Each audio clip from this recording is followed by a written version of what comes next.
Dr. Mike Adams is a political columnist, author, and professor of criminology at UNC Wilmington.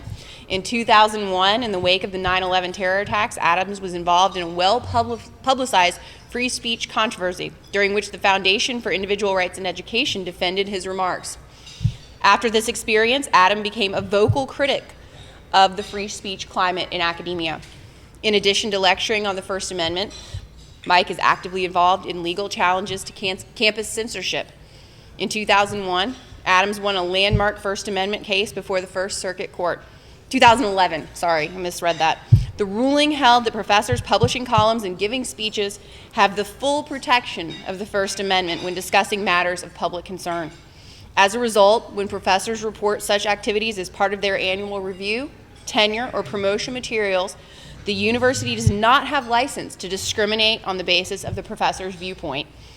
In 2014, Adams' suit against UNC Wilmington went to trial to determine if the university violated the First Amendment in 2006 by denying his promotion to full professor in retaliation for his non-academic speeches and writing.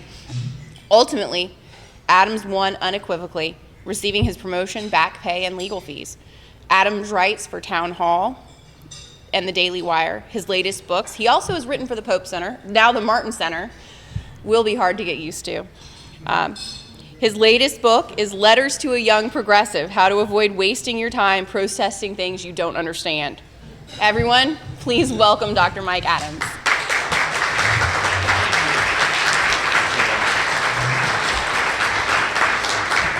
Well, thank you. It is so fantastic to be here in Raleigh in the fall.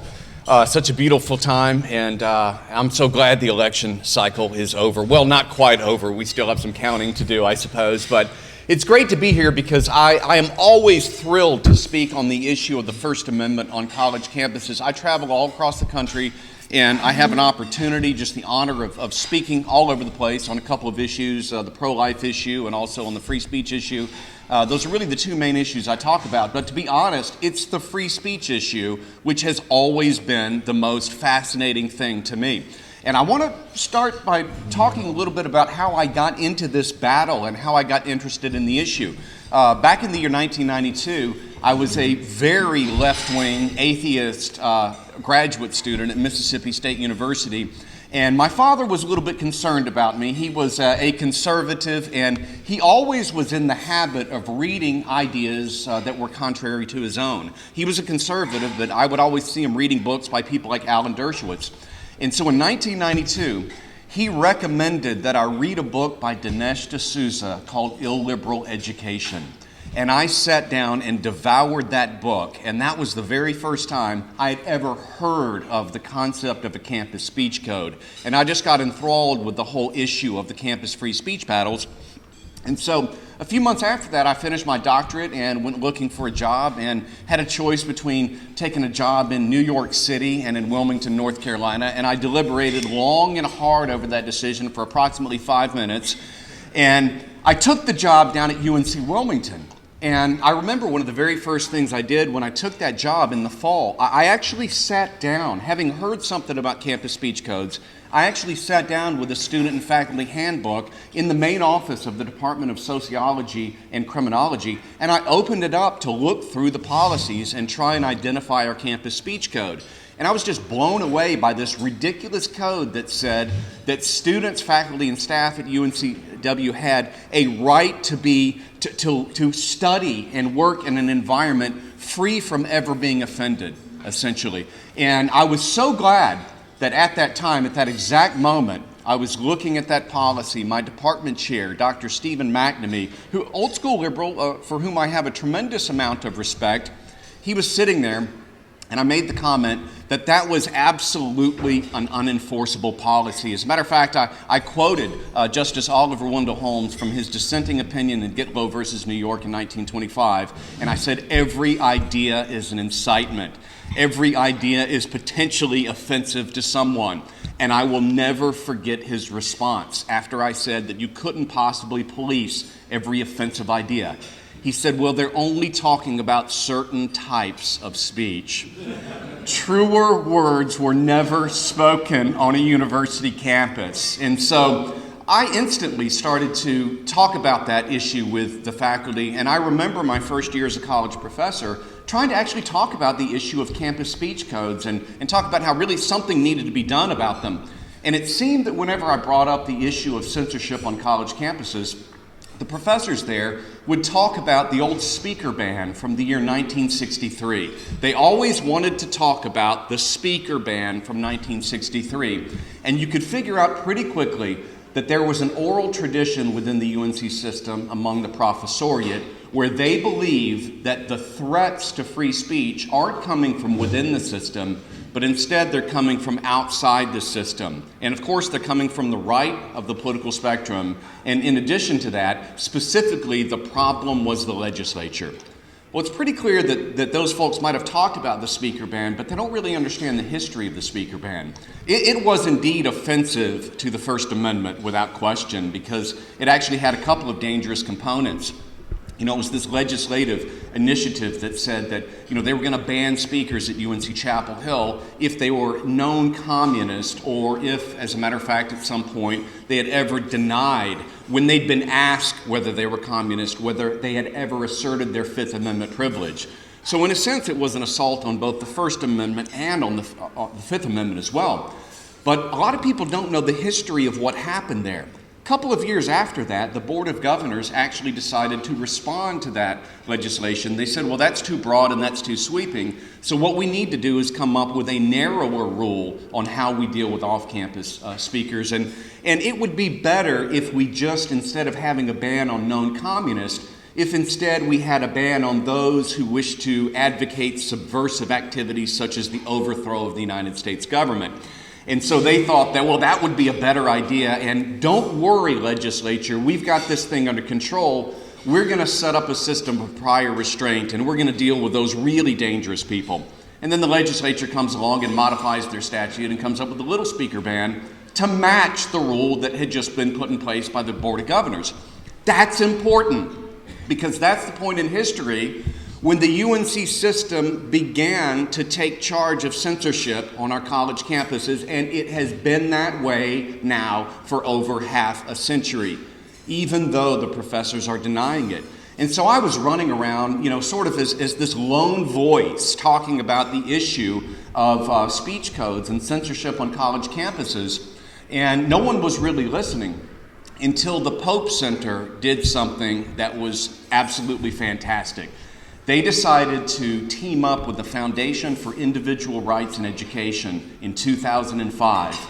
And they did, I think, the most important thing that has ever been done in the history of the UNC system to expose the systematic nature of the internal free speech problems in the UNC system. The firehead, I need to be careful and get my facts straight because Robert Shibley is here, and I need to make sure I get all of the dates straight, but I think it was the fall of 2005, roughly, that they came up with the green light and yellow light and red light system, where they said essentially if a university campus, and there aren't many of them, but if they don't have any unconstitutional policies, then they get a green light. If they have some policies that are vague and potentially subjected to administrative abuse, they get a yellow light. But if they, in fact, have some policies that are patently unconstitutional, then, well, they get a red light. And so they developed this system, and along comes the Pope Center, and they set up this study of the then 16 campuses in the UNC system. And man, you talk about a failing grade. I don't know if I've ever had a student that scored below 20%, but the UNC system failed miserably because 13 of the 16 campuses had red lights.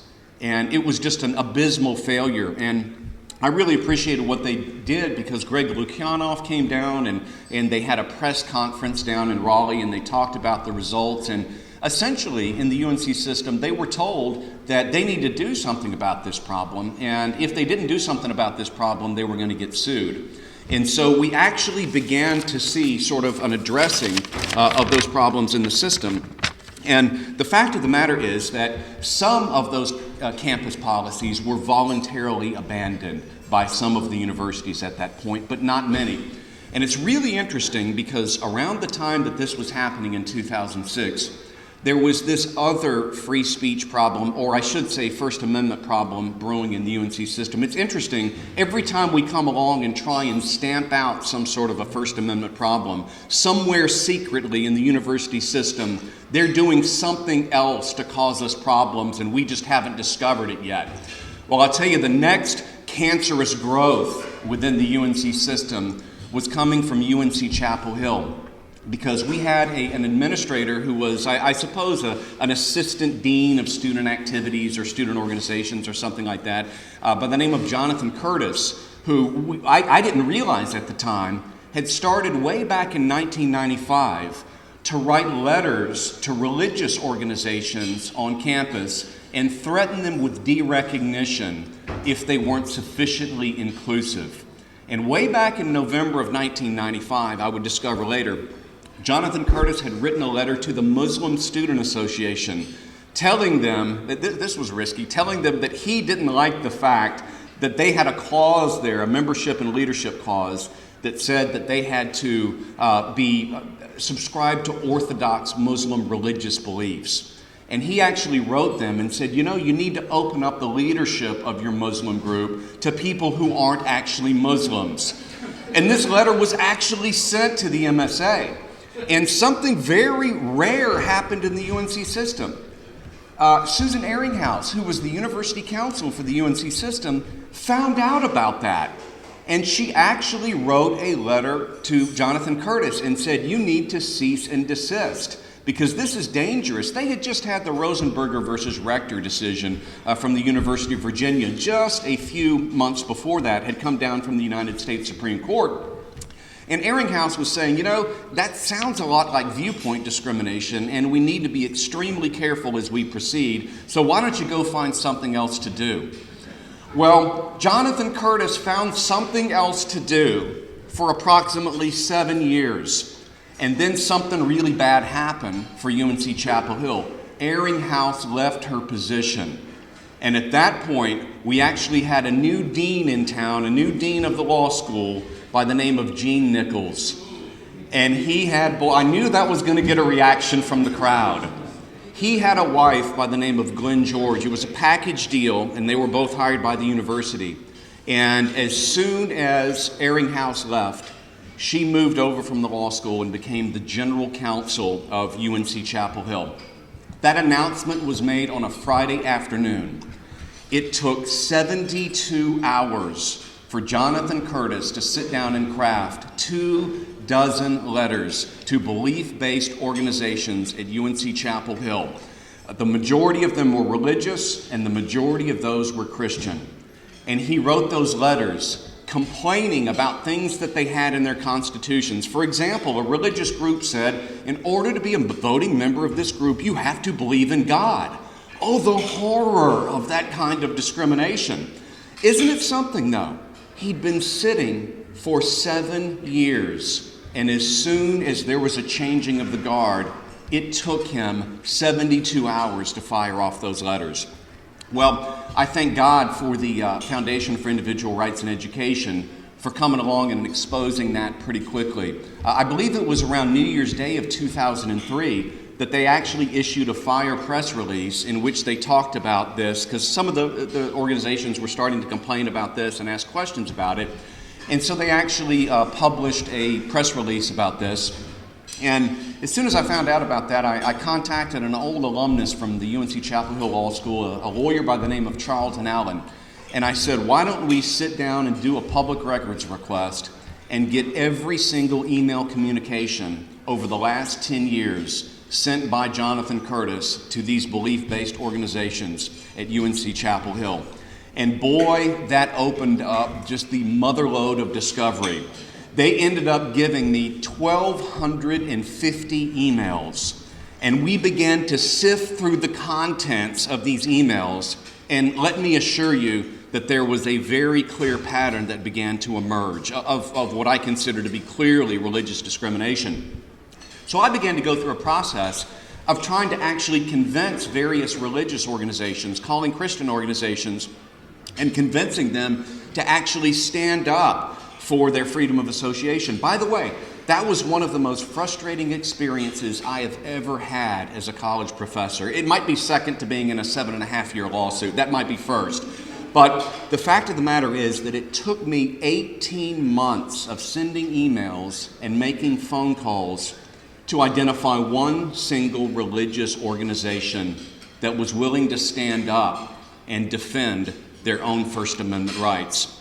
I got lucky when I made a phone call to a young man by the name of Tremaine Manson, who I believe was the vice president of Alpha Iota Omega, and the perfect plaintiffs to challenge this unconstitutional violation of freedom of association. It was a small Christian group, and the majority of them were black or Asian.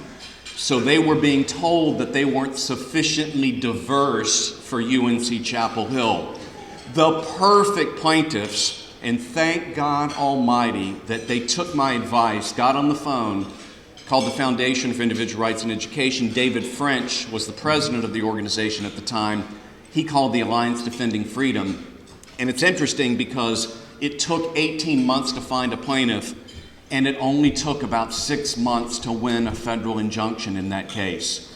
And they prevailed. And that was really good news for freedom of association, because that had happened in 2005, and we thought, this will slow down and put on alert administrators who were inclined to intentionally violate the free association rights of college students.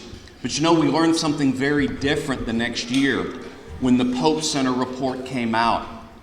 Not only were there 13 of the 16 campuses in the UNC system that had red lights, 13 of the 16 campuses still had freedom of association policies, anti-discrimination policies that were absolutely identical to the one that had just gotten the University of North Carolina at Chapel Hill successfully sued. Can you begin to see a pattern here? The problem with the First Amendment is actually internal. And even when they get external negative publicity from losing a lawsuit, that doesn't always suggest that there's going to be a remedy to the problem. And so that was a very negative thing to discover, but it actually wouldn't be the end of the bad news. A few years after that, there was a very regrettable decision that was handed down by the United States Supreme Court that honestly just shocks me to this day. There was a decision called CLS versus Martinez.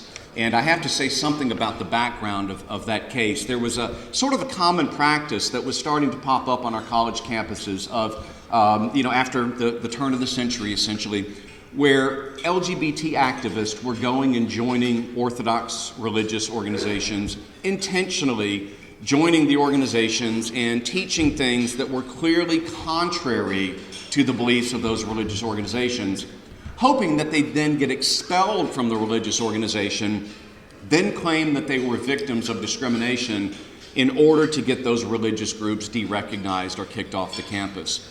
And that is just precisely what happened at the Hastings College of Law in California, in the Bay Area, when a gay activist actually joins the Christian Legal Society, and he begins to advocate these ideas that are very clearly contrary to the views of the organization. If you know anything about CLS, it's not like this is a homophobic organization that goes out and targets homosexuals. They have a rule that says that you can't be a voting member or officer in the organization if you're involved in heterosexual immorality. For example, if you happen to be cohabiting with someone, you're going to be treated just the same as someone who's in the gay lifestyle. But nonetheless, we all know how the narrative was built around the campus, and it was very predictable after this complaint was lodged and this student was actually thrown out of the organization, exactly where Hastings College of Law would fall on that issue. They didn't take a stand for freedom of association. They took a stand with the LGBT activists. And when that lawsuit began to work its way all the way up to the United States Supreme Court, by the time that it hit the United States Supreme Court, they were actually making a claim that they had an open membership policy there at Hastings College of Law that said, and here's their argument in a nutshell, we're not picking on the Christian Legal Society by saying that they can't come up with belief requirements for voting members and for officers. They were saying we actually do that to everyone. Every single group has to be open to everyone, as if somehow It's better that you violate the freedom of association rights of everyone on your campus as opposed to just one group. That argument was the argument essentially that was made in front of the U.S. Supreme Court. And on the 30th of June in 2010, in a 5-4 decision authored by Justice Ginsburg, and you can already tell which direction it went in that 5-4 opinion, she, of course, in the majority, sided with Hastings College of Law and said it's no big deal if you get derecognized. By the way, you can always meet off campus. She essentially told CLS that it's not like we're throwing you off the bus. You only have to sit in the back of the bus. And this was considered to be a victory for civil rights. I thought the decision was absurd, of course, but I was sort of heartened when shortly after that opinion came down, David French, now writing for the National Review at that point, he actually wrote an article in which he said, this might not be such a big deal because there really aren't that many campuses across the United States of America that actually have true open membership policies. And CLS versus Martinez didn't tell any of the universities that they had to do anything. It merely said that they could, if they chose to, have an open membership policy just like the Hastings College of Law. And I remember that summer when I read French's article, I thought, well, maybe the consequences of this decision won't be that bad. I was wrong. I've been wrong before, and I was certainly wrong on that occasion. Because about 2 months go by, and I of course, live and teach at Summit Ministries in Colorado in the summer. And as soon as I got back in August to my home in Wilmington and started to resume my normal duties, we got this incredible letter that was actually sent to all of the belief-based organizations throughout the entire UNC system, at this point 17 campuses. And it was sent from the Office of the General Counsel. And it said that all of those organizations had to sign a new policy, and they couldn't discriminate on the basis of belief. And the letter furthermore said that the university had to do it and was required to do it because of CLS versus Martinez. I want to submit to you that it is not possible that the UNC legal counsel could have read that opinion and actually believed what they were saying to those student groups. It is my hypothesis that they are always banking on the constitutional ignorance of the students in the UNC system. And so that letter was sent, and I was the advisor for the college Republicans at that time. And they asked me, they said, what should we do about this? I said, there are two things you should do. Don't sign the policy, and then when you're derecognized, sue. You need to file a suit over this. They decided instead that they were going to sign the policy. My response to that was to resign as the advisor for the college Republicans, because I have freedom of association rights myself, and I refuse to associate with anyone who will not stand up for the First Amendment. And I resigned, and I was embarrassed.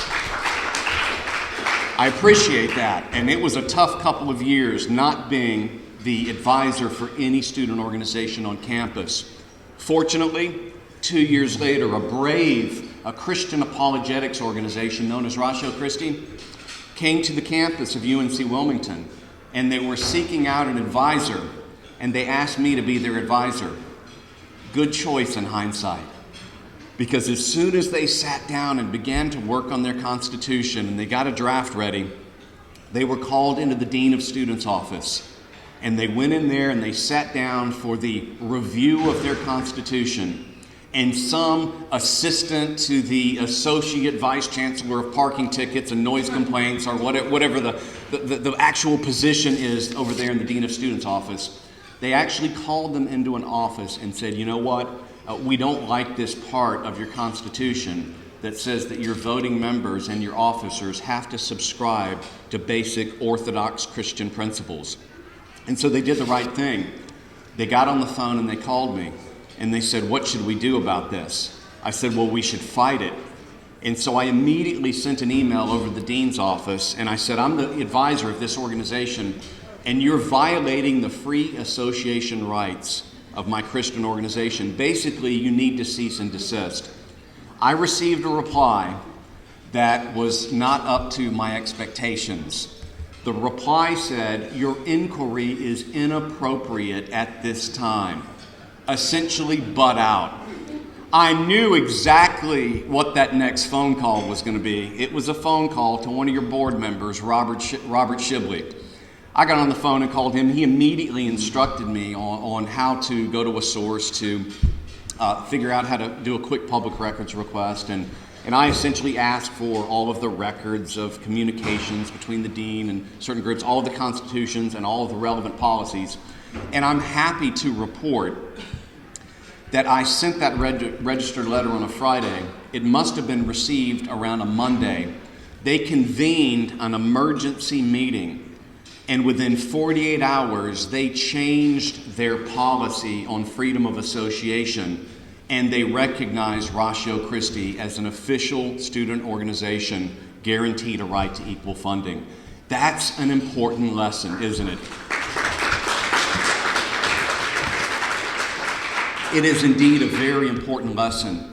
But right around the time that happened, I was concerned about this because we still had chaos throughout the UNC system. How many years have elapsed? What, about 6 years since the Fire and Pope Center report had been issued? And we still had all these different disjointed policies. And what does it prove? It proves that within the system, they can't get their act together. They're not the leaders in academic freedom and in the First Amendment. They are deeply, deeply confused and need help from the outside. Fortunately, at that time, we were sitting down and working on another controversy in the UNCW system, essentially. We were working on a thing called the SAE Act, which would be the first Right to Counsel Act passed anywhere in the United States of America for college kids and for groups, by the way, whenever they were being expelled from campus or whether they were being suspended or expelled, it didn't matter. They were going to be given a right to counsel in those hearings so that teenagers wouldn't have to go into hearings and face the university council alone without their own counsel. And we had gotten together a group of people, and I was working with John Bell, who was a graduate of UNCW, who is now the House Majority Leader here in our state. And I was working together with Tom Goolsbee at that time, who was in the Senate, and he was about to be, I think, the head of the J1 committee. And we were working on that SAE Act at that point. And I had a meeting with Tom, and I went to downtown Wilmington, and at the recommendation of Robert, I actually ran out a copy of the Ohio Religious Liberty Statute, which was the best thing probably in the nation. It was absolutely perfect. It was essentially a statute in Ohio that said you can't violate the freedom of association rights of any belief-based group. You can't interfere with their officer membership or officer requirements, voting requirements.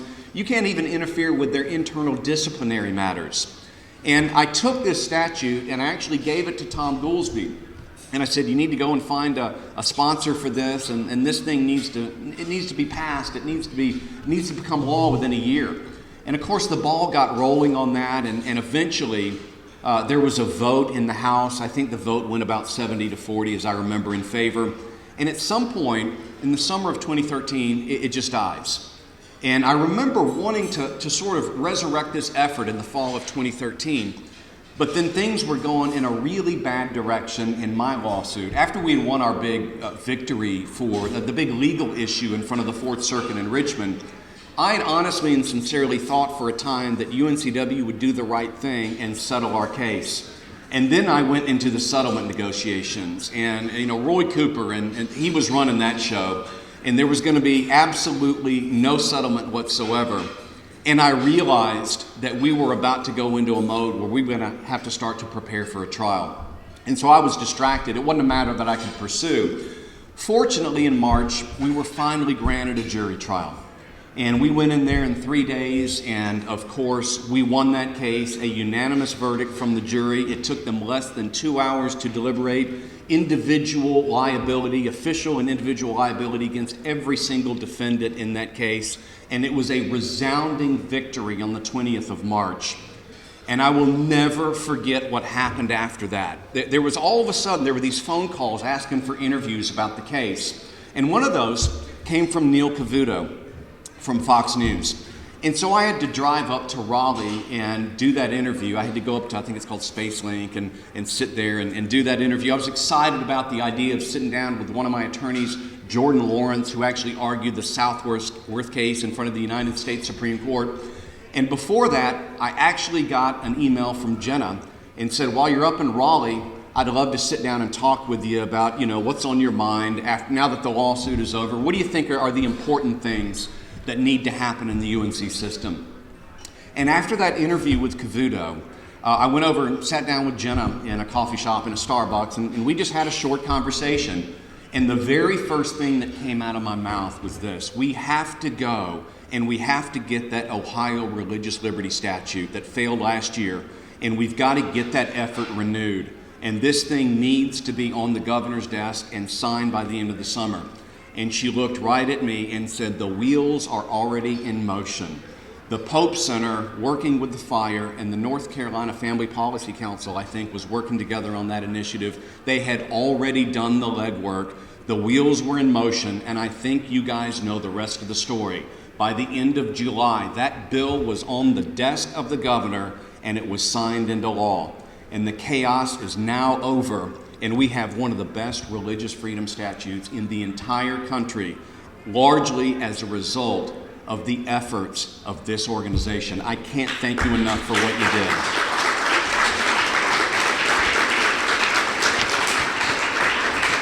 But of course, every time there's a big victory, there's always something brewing in the background that we don't know about.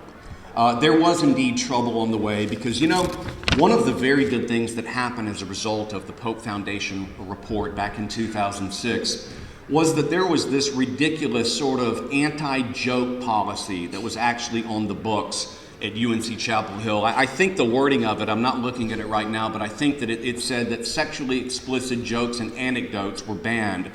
And it was set up in such a way that you could tell one sexual joke on the campus and you might get thrown out of your dormitory, and you might actually get thrown out of the university. Well, because of the great efforts of the Pope Foundation, that was one of those incredibly embarrassing rules out there. As Alan Charles Kors used to say very often, he would say universities can't defend in public the things that they do in private. And this was a very good example of that. When that leaked out in the Pope Center report, they decided to get rid of it.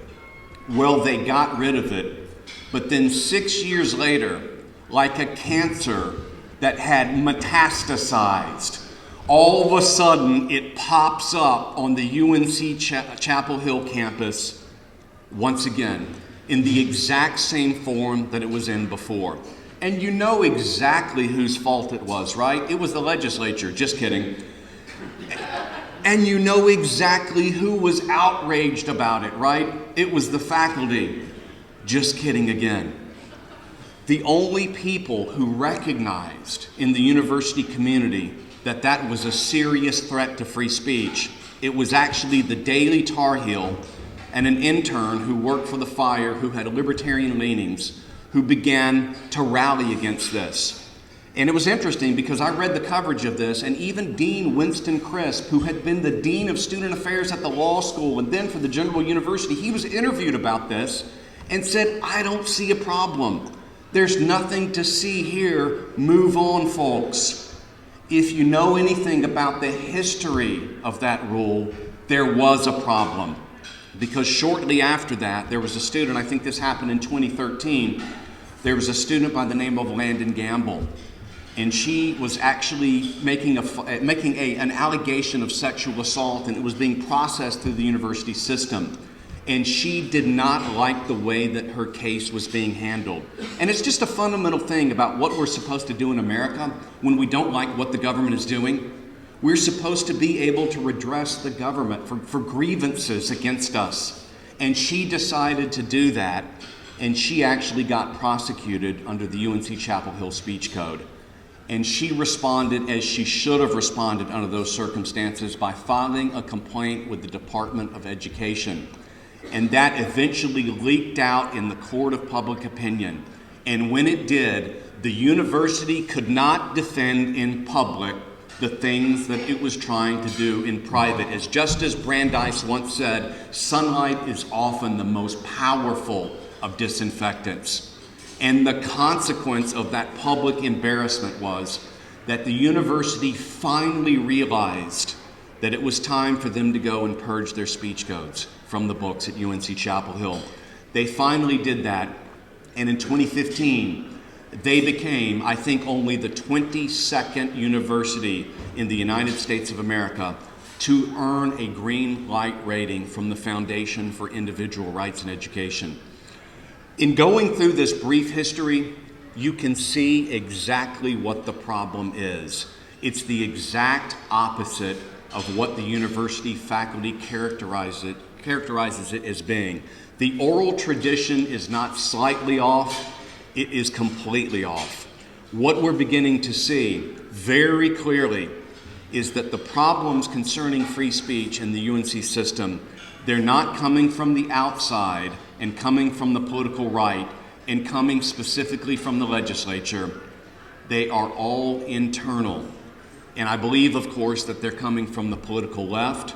And I believe that when we take a look at that religious freedom statute, when we take a look at the SAE Act, we are learning that whether we are talking about due process or whether we're talking about the First Amendment, and you cannot divorce the two, make no mistake about it, because of the SAE Act, there will be fewer prosecutions of all types, I believe, empirically. That's a study that needs to be done, by the way.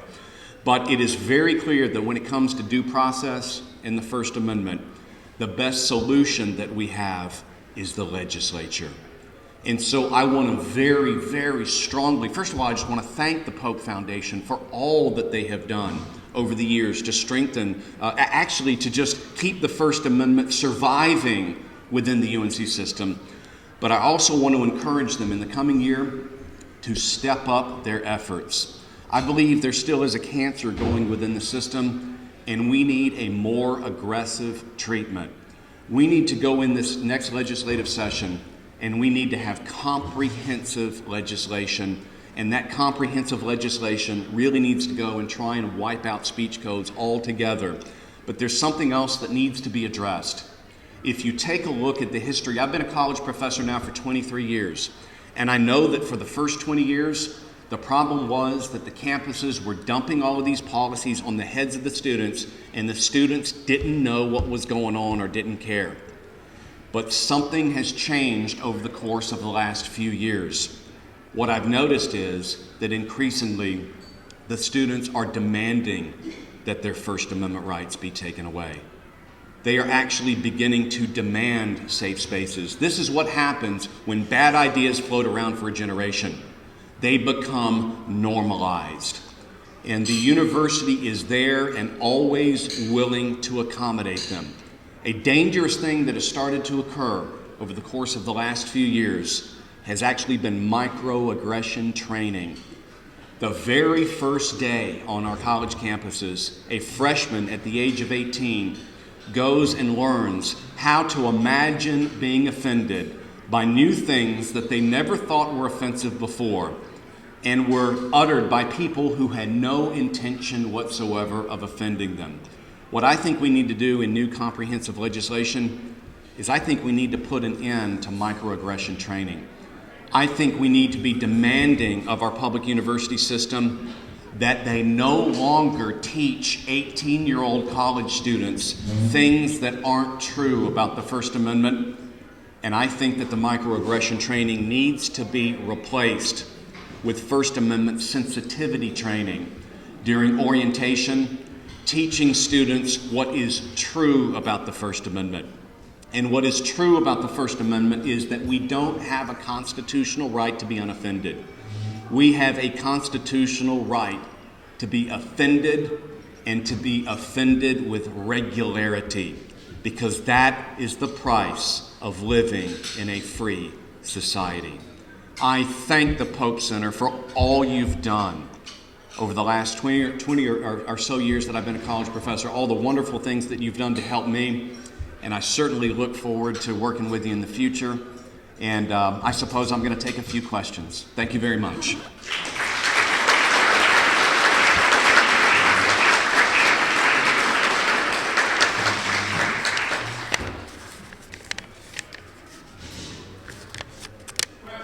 Yes.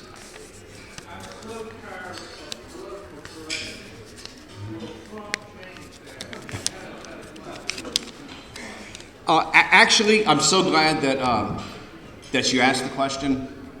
I think he won quite a few votes on the backlash against political correctness. Without trying to break all of that down, there is one thing I think that can happen as a result of a Trump presidency that's really going to help us out a lot. Change in personnel at the Department of Education.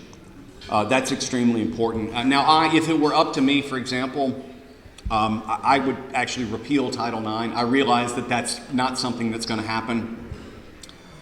But this expansive interpretation of Title IX, it has everything to do with the bureaucrats who are currently in charge of the Department of Education and their worldview. And we've just had a worldview change. And I do predict that things will be better under the Trump presidency. I absolutely do predict that, just as things were better when Bush was president before. That's one thing that was better about the Bush. I have complaints certainly with the Bush administration, but their handling of matters with the Department of Education was certainly better than what happened during the Obama administration. So I do see an improvement there without question.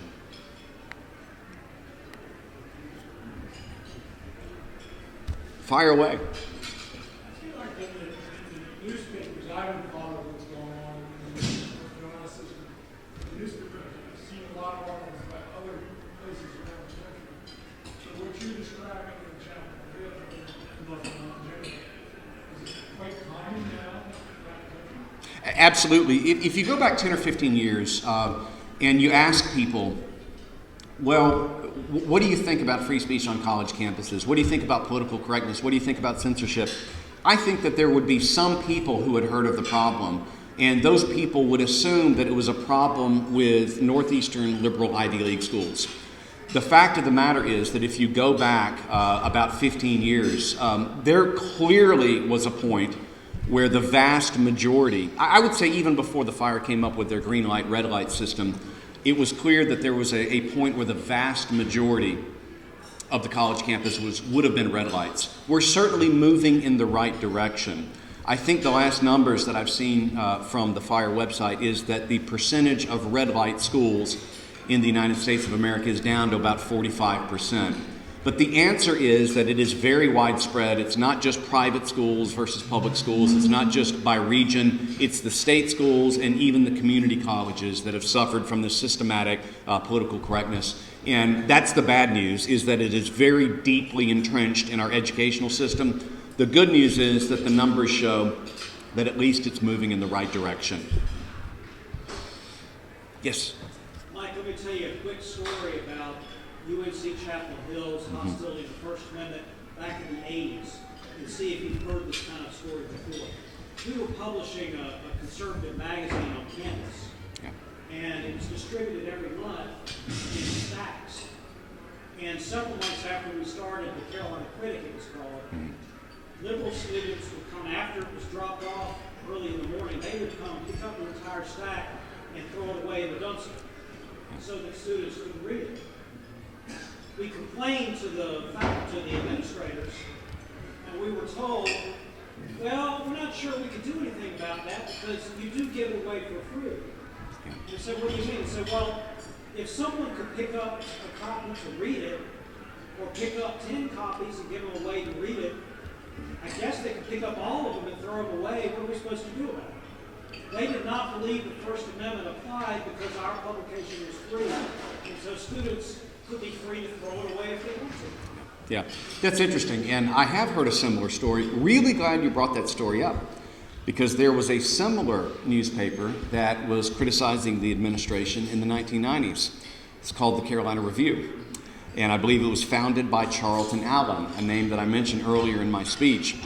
There was a controversy that occurred where a Democrat was running against a Republican for SGA president, and there were some accusations of sexual misconduct on behalf of the Democratic candidate. Right before the election, the Carolina Review decided to go public with that, and it was potentially the kind of information that it could actually sway the election. So someone went all across the Carolina campus and stole every single copy of the conservative Carolina Review. Do you know where they were found later? In the office of Jonathan Curtis, the individual that I spoke to you about before, who was the author of those letters. Let's not be confused at all. We often say that the problem with these college administrators is that they're ignorant of the First Amendment. No, they are absolutely hostile towards the First Amendment. So I appreciate your sharing the story. Yes? Can you comment on the statement that I think originated at the University of Chicago, that a number of universities have signed, I don't know how many have, Mitch Daniels and some other college presidents have gotten behind it? Well, I think there have been some criticisms of the statement by people such as Peter Wood, for example, and a lot of people have said that it is not ideal. I would just say this, I would consider that to be a step in the right direction. Anything, given the sad state of affairs on our college campuses, would be a step in the right direction. I think there's a move for our chancellor at UNCW to consider that. And let me say something, by the way, I can't conclude this Q&A session without saying something positive about my chancellor, Jose Zito Sartorelli. I wrote a letter to him on January 20th of last year, a public letter. I published it on townhall.com after sending it to the entire Board of Trustees, in which I accused UNC Wilmington of having 3 unconstitutional speech codes.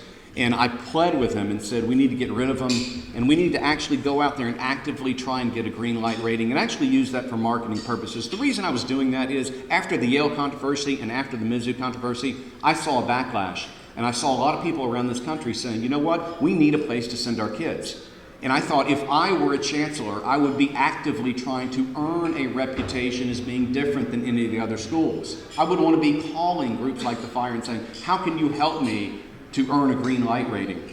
And so I actually wrote that letter, and I have to correct myself. Look, when I write something and it's wrong, I have to retract it. And I'm here to retract my accusation against UNC Wilmington. I accused them of having 3 unconstitutional policies. I was wrong. There were 9. The good news is that Jose Sartorelli has been working with the Fire, and they have now gotten rid of 8 of those unconstitutional policies. The only one that remains is a ridiculous thing called the Seahawk Respect Compact that hangs up in every classroom on the college campus. And it kind of implies that you have a right to express yourself, but that there's this exception for disrespectful speech. The wording of it, I don't like it at all. Fortunately, and I consider this to be a big victory, there was an incident that occurred on campus where it was a silly incident actually, where an English instructor was erasing some chalkings from the Trump people, and she was saying they violated the Seahawk Respect Compact. We were fortunate enough, after I prodded him a little bit and sent him a couple of emails, to actually have an email that was sent to all of the faculty and staff and the 15,000 students at UNCW that said, you know what, we're not going to have this kind of thing on campus. You know, you can't say that you're threatened by speech or that it's disrespectful just because you disagree with it. And he went further than that. He said our Seahawk Respect Compact is an aspirational document, and it's not an enforceable policy, and it's not going to limit free speech on this campus. We need to recognize we have got a fine chancellor in Jose Sartorelli. If you get the time, drop him a line and tell him you appreciate it at chancellor@uncw.edu.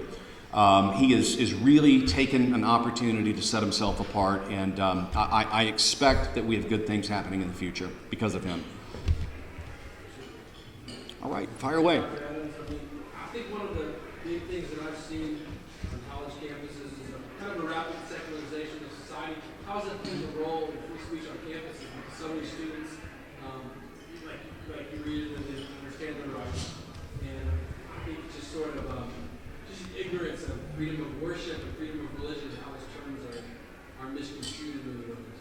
And an act of hostility. Yeah, I kind of see it as a worldview issue. And, you know, you talk about secularists basically, but, you know, I really think that the whole campus speech code movement is just a natural outgrowth of the postmodern worldview. And you know, of course, that in the late 1970s, all of a sudden, we have this huge influx of professors in the humanities and the English departments and the history departments who subscribe to this postmodern worldview. There are a lot of factors involved, of course, in the campus free speech movement, multiple factors out there, but one of them is a worldview issue. And the fact of the matter is that these folks, after they've been professors for a number of years, after they get tenure, after they get promoted to full professor, hopefully without a 7.5-year lawsuit, they eventually become college administrators. They're codifying their worldview. I mean, if you really believe there's no such thing as objective truth, and you think that what we define as truth with scare quotes around it is simply an outgrowth of a power struggle, essentially, where the powerful people in our society get to define what is true, and that things really don't have essences and there really is an objective truth, then why wouldn't you come along and create a policy that would empower people who don't have an equal share in the marketplace of ideas? I mean, that's where identity politics and political correctness comes from. This idea that rights don't belong to individuals, they belong to groups. That is at the heart of the speech code battle, and I think it's a natural outgrowth, actually, of postmodernism, but which is also hostile towards the Judeo-Christian worldview. I think you're onto something. Yes, sir. What would you like to see the UNC Board of Governors do, if anything, to improve life on campus? To improve life, I want to see them getting aggressively behind training. Really, it's the only thing on my mind right now. I have a view. It's been such a mess for such a long time that generally I want to see one thing done at a time. You know, I know my interest at one point was in getting right to counsel. It then moved on to a religious liberty statute. But really the thing that I think that's most important is that we need to not just put out fires that are in front of us, but I think we need to take the long view, and I think we need to have a longer vision. And I think that involves being very proactive and actually going in and teaching students about the First Amendment on the first day that they arrive on the campus. And for me, the most important issue right now is replacing microaggression training with actual First Amendment training. And I also think, and this is something we need to be very careful about, I am concerned about the mob mentality that exists on our college campuses. You look at the incident that occurred at Mizzou, and it was disturbing that it was actually a professor of journalism and mass communications who said basically, you know, this public campus, this is our safe space, and if you've got a camera and you're a reporter, well, you can't come here and exercise your freedom. This is a journalism professor who's saying this, and not only has this crazy idea, but thinks the way to enforce the idea is through violence. And she says, we need to strong-arm these people. We need some muscle over here.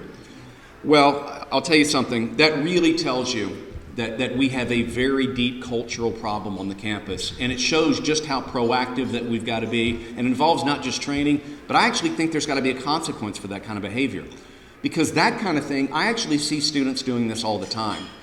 They do it in relation to their professors. They do it in relation to other students. They encounter an idea on campus they don't like. It might be a comment that's made during a lecture. It might be a flyer on a bulletin board. But students will often, I think, quite knowingly file false harassment and hostile environment charges against other members of the university community with the express intention of shutting down their ideas. And you know something? I think we got to be very careful with this, but we need something like a little anti-Klan statute that says basically if you're going to come along and intentionally go and there's going to be attempted mob rule on campus where you're intentionally trying to suppress the civil rights of others, there has to be a consequence to that. And I recognize that is a lot more difficult thing to craft, but I think we need to begin to think about that because I think the problem is that serious. But the first thing I want to see from the Board of Governors is that they get in and start to do something hopefully to mandate real First Amendment training and appreciation of the First Amendment the first day on campus during freshman orientation. That's what I want to see. All right, here we go. Thank you so much.